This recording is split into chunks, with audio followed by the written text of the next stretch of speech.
Half ago, I spent a Saturday in a cabin in the woods with some other folk from the Association of Foragers, and the task we had was to really try and, in a few simple words, explain or describe the work that we do and what it is we're trying to achieve through the medium of teaching foraging and practicing foraging. So the phrase we came up with at the end of that was restoring vital connection, and fairly clear that the primary connection that referred to in the work that we're doing is to restore a connection between people and landscapes. I think it's quite obvious that there's a sort of global problem. Because people are disconnected from land, we're seeing all sorts of repercussions to that. Repercussions for human health and ecology, the benefits to communities of that sort of being settled and embedded in land are being lost. And really people are just, uprooted, and they don't really have a sense of place, a sense of belonging, a sense of being at home, really. And if you go right back to hunter-gatherer societies, they were really at home in the land where they lived. In fact, they felt that they belonged to the land, and their sense of belonging together as a people was caught up with that belonging to land, and they felt that, more even that than that the land belonged to them. They're very far from our concept of land ownership. Their concept of land ownership was that that they actually belonged to the land, not that the land belonged to them. And so you see that even with the institution of agriculture right at the beginning, where people still did a lot of foraging, they did a lot of hunting, but that was kind of like a breach with this absolute reliance on what wildland supplied. Suddenly we were in a situation where we would try and guarantee the outcome by sowing seeds and domestication and all that. So even that was a little bit of a disconnect between people and land. But if you come right up recently to the look at mechanisation of farming, industrialisation of food production, and these great big vast monocultures with pesticides killing other species and so on, well, processing of food being another layer on top of that, what we end up with is an experience of eating food where there's very, very little connection with place or land, and very little relationship which is actually beneficial to ecosystems and the biosphere as a result of our food production. In fact, quite the opposite. There's a lot of species extinction being driven, a lot of climate change being driven by the loss of connection with land in our food production there. And also, obviously, real loss to human health, like the kind of modern diseases are the products of our industrial food systems, which are very nutrient poor, energy rich, driving diabetes and just the lack of the kind of diversity in the diet as a result of the moving away from hunter-gathering, where we just responded to whatever was available in that great diversity, meaning a nutritional diversity. So all in all, there's a disconnect that has repercussions on human health, it has repercussions to biodiversity and ecology, and it has repercussions on human community cohesion, because these wonderful relationships to landscapes that people had meant that there was a lot of shared activities that connected them to place at the same time as connecting them to each other. Okay, so looking at restoring vital connection, the terminology there, or the words, the meaning of the words, the word vital is connected to two different things: the vital organs, which are like your guts, but also vitals, or vitals was an Old English word meaning food.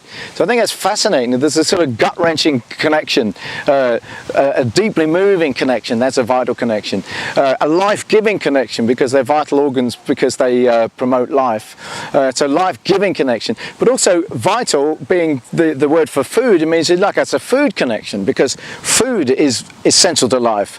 Food is vital. So it's a connection relating to all of those things, your guts, food, life-giving, etc. But what is the connection? What is the nature of connection? Well, as I reflected on this more and more, I kept coming back to the word bond, So if we have a vital connection to other people, we call that a bond. But I want to say, I feel that the connection which we've lost, which indigenous cultures showed so strongly, was actually a bonded relationship between them and land. And in saying that, all the aspects of land, geology and the kind of the shifts through the seasons and all the many species, the complexity of the species there. So they were bonded with other species. They were bonded with the land itself, the soil, and the underlying geology and rocks. They had a deep emotional connection to that whole thing of their own landscapes. So if we're going to restore vital connection, I guess you could say it in a way like rebonding. And in this little talk here, I want to bring home a couple of points about the nature of that rebonding process, just in terms of my own experience. So, you know, it's very important that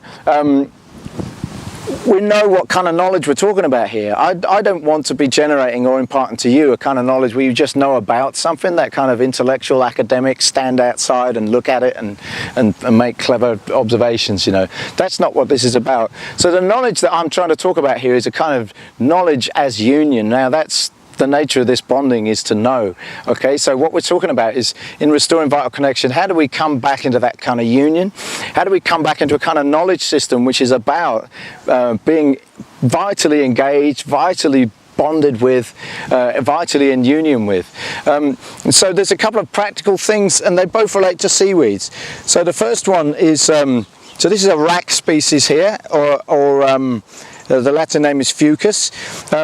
And I'm going to talk about that in a minute. We've been harvesting that on the coast this week.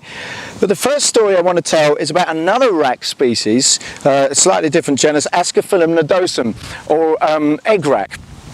Now, I was very inspired by the work of a guy called Simon Ranger, who's done a lot of analysis on the nutrient qualities, and he's adamant that this is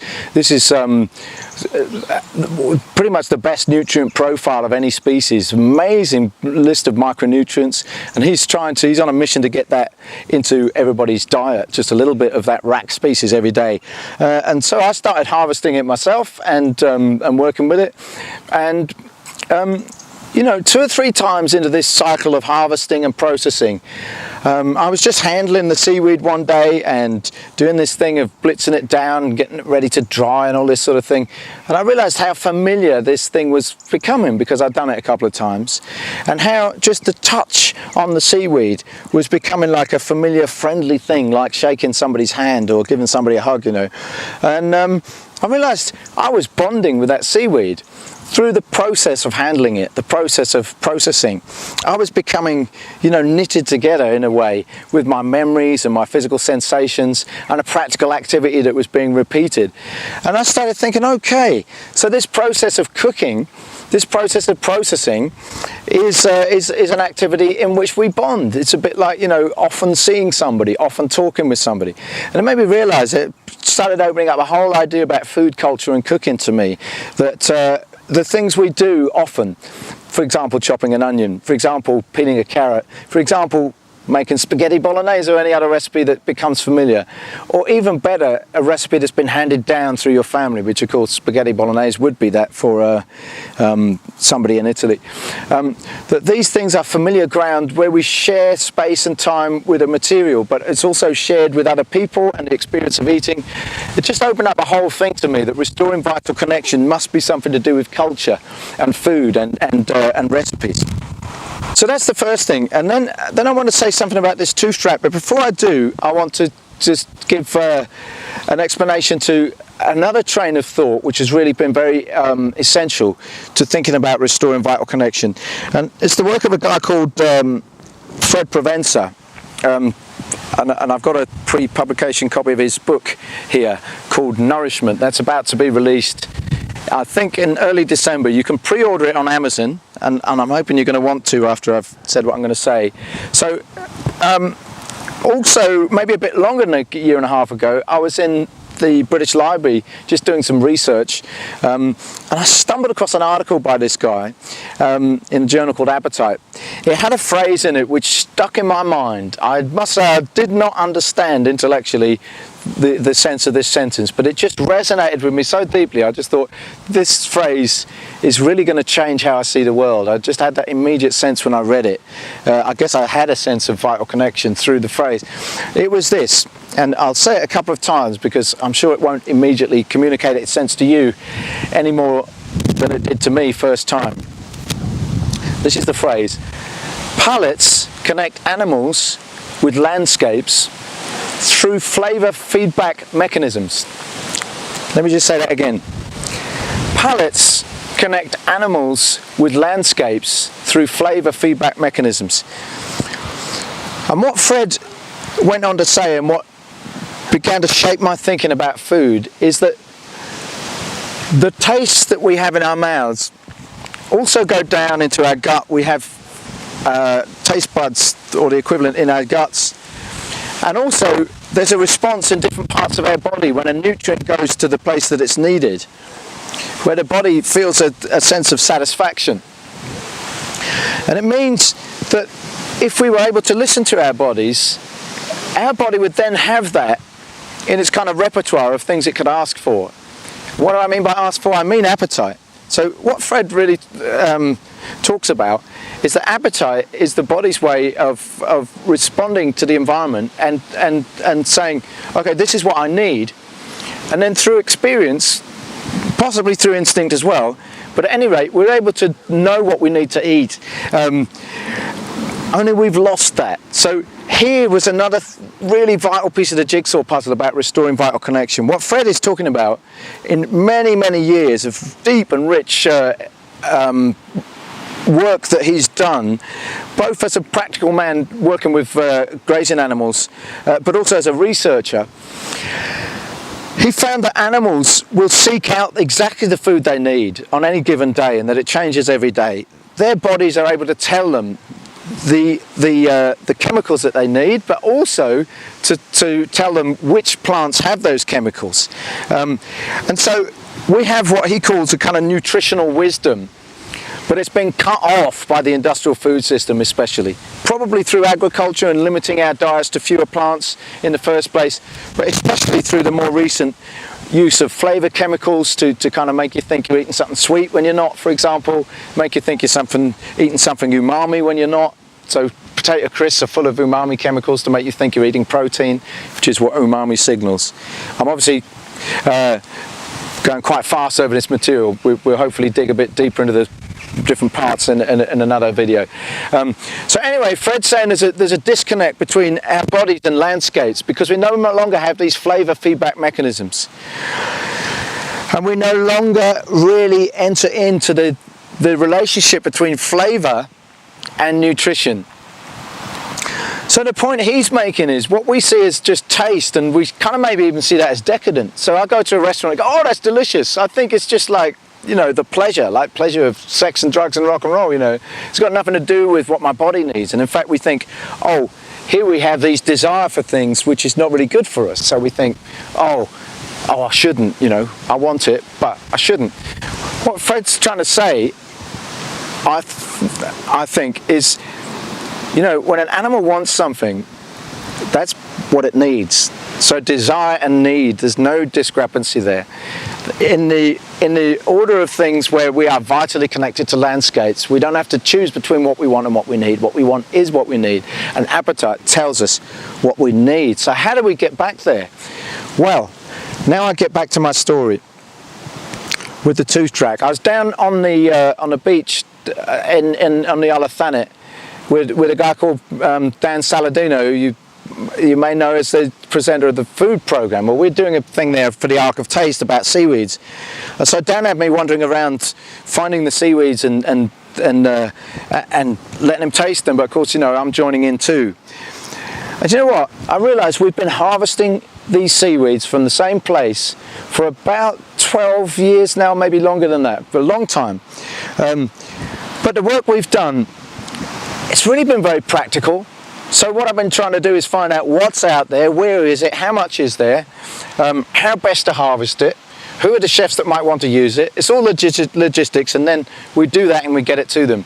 And then of course we've done some work on the recipes and so on, but we mainly see that as the work of the chefs. For my book, I mostly use recipes from chefs. But now, with this Wild Box project that we're working on, I'm having to spend most of my time producing recipes, working out flavour combinations. I'm really drilling down into the flavour. And so I find I'm paying a lot more attention to flavour. But you see, at the same time as I'm paying a lot more attention to flavour, I've really been taking on board this stuff that Fred has brought up, that my body is trying to tell me what I need to eat. Now listen, pregnant ladies out there, or mothers, who have once experienced that sense of needing to eat something in particular when you're pregnant, you'll know exactly what I'm talking about. You can't explain it, you just know you need to eat that thing. That's what Fred's talking about. But life used to be like that all the time. So I started with things like, okay, I'm driving around, I didn't get organised this morning, I had no food, I ended up pulling up at a garage eating a load of rubbish. Well, my body always tells me it didn't like that. Afterwards, it doesn't feel satisfied. It's almost like it's telling me off, saying, why have you put this rubbish inside me? So it's just a matter of noticing that. What's the feedback your body's giving you on the food you've just eaten? Well, since then, I've been noticing that if I eat wild plants and just stop and notice what my body's doing, sometimes I'll eat a plant and it's obvious that my body actually didn't want to eat that at the moment, because I didn't eat it because of that sense of needing to. I just ate it.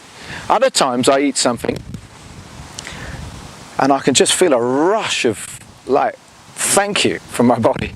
The one especially wild celery's like that for me. I nearly always feel a sense that my body needed that. I don't know what's in it, but something there gives me an enormous sense of satisfaction and actual pleasure, you know, it feels good. Just trying to pull the two different threads together here. So on the one hand, I'm paying extra attention to flavour because I'm trying to compose recipes. On the other hand, I'm paying extra attention to how my body feels because I'm taking on board this thing that appetite will tell me what I need. And there we are on the beach, munching away on the tooth track. And I have to say, there was this extraordinary sense of pleasure that was coming from this seaweed in particular. It has a beautiful, rich umami thing. It was making my mouth salivate. The umami there was kind of reminding me of seafood and things like that. I've tasted this thing so many times, but it was like it was new. And to be honest, I think the fact that we were tasting it right there, having just harvested it, maybe even the sensation of the place too, was making it more of an intense experience. But together, I just felt that there we were, restoring vital connection. We were making a point of contact there, which was the flavour molecules touching our taste buds. But thinking about all these relationships between flavour and nutrition and the body's response to getting what it needs, it just felt like we were really, really, really touching into the live wire here. And I can't explain it, and I'll probably have more thoughts about this in the future, but it just felt like something almost sacred and holy. There we were, beginning to gather back together, you know, a people and a plant, well, a seaweed, and people and a place. And that was going to go out in terms of recipes, give lots of other people an opportunity to do that. And that was going to go out in me talking about it in this video and maybe spark some ideas and get people to just, you know, taste those wild plants and enter into that experience. What does this taste like? But what does this feel like? What is my body saying about this? How does my body feel in half an hour's time? So I feel like, you know, it's almost like you may kiss the bride or something, you know. We've been divorced from the land, and here we have this kind of love and marriage beginning to begin again. I like that, beginning to begin again. Yeah, I don't know quite how to wrap this up. It feels like a new beginning. And it feels like something wonderful is happening.